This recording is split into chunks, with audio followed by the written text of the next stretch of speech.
नारायण हरि हरि ओम। श्रीमन्नारायण नारायण हरि हरि ओम। हे प्राणनाथ, हे दया के धाम, हे सुंदर, हे सुखों को देने वाले, हे सुजान, हे रक्तुल रूपी कुमुद को खिलाने वाले चंद्रमा के समान, आपके बिना हमें स्वर्ग का सुख भी नरक जैसे लगेगा। यानी हम आपके बिना रह ही नहीं सकते हैं।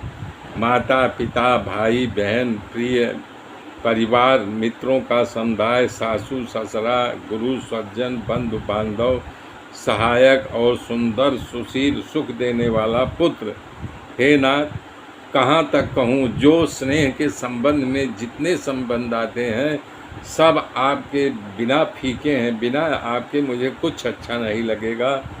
ये शरीर, धन, परिवार, पृथ्वी, नगर, राज्य सब होते हुए भी पति के बिना जो है शून्य है, बेकार है। भोग रोग समभूषण भारू, और जम जात ना सरिस संसारू। प्राणनाथ तुम बिन जग माही, मोह कहूँ सुखद कतई कछु नाही। भोग रोग के समान है। जानकी जी श्री रामचंद्र जी से कह रही हैं कि हे प्राणनाथ, ये जो भोग है मुझे रोग के समान है, गहना भार रूप है और संसार यम यातना है। कह रहे हैं कि नरक की पीड़ा के समान। हे प्राण, आपके बिना जगत का कोई सुख मुझे अच्छा नहीं लगेगा। हे नाथ, कंद मूल फल अमृत के समान मुझे जंगल में लगेगा। पल पे मैं आपके चरण कमलों को देख करके तृप्त होती रहूँगी, मुझे भूख प्यास भी नहीं लगेगी।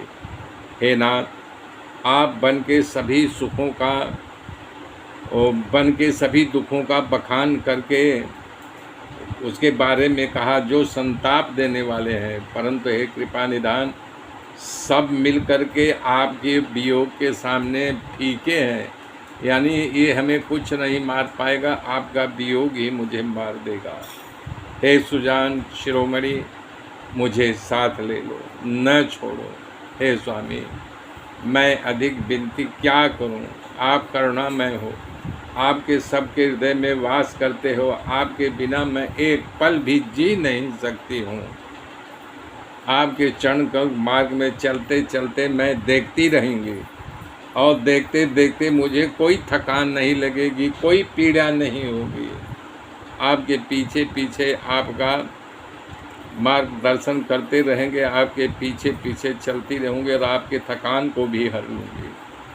आपका पैर धो करके वृक्षों की छाया में बैठ करके जब आप पसीने से चलते चलते लथपथ हो जाएंगे तो आपके पसीने को सुखाऊंगे। अपने प्राणपति का दर्शन करके मुझे दुख के लिए अवकाश ही कहाँ होगा कि मुझे दुख हो।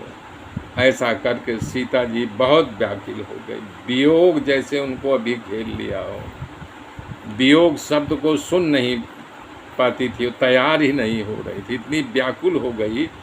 उनकी दशा देख करके श्री रामचंद्र जी ने अपने चित्त में विचार कर लिया कि हठ पूर्वक अगर इसको यहाँ रोक देता हूँ तो निश्चित इसके प्राण पखेरु उड़ जाएंगे।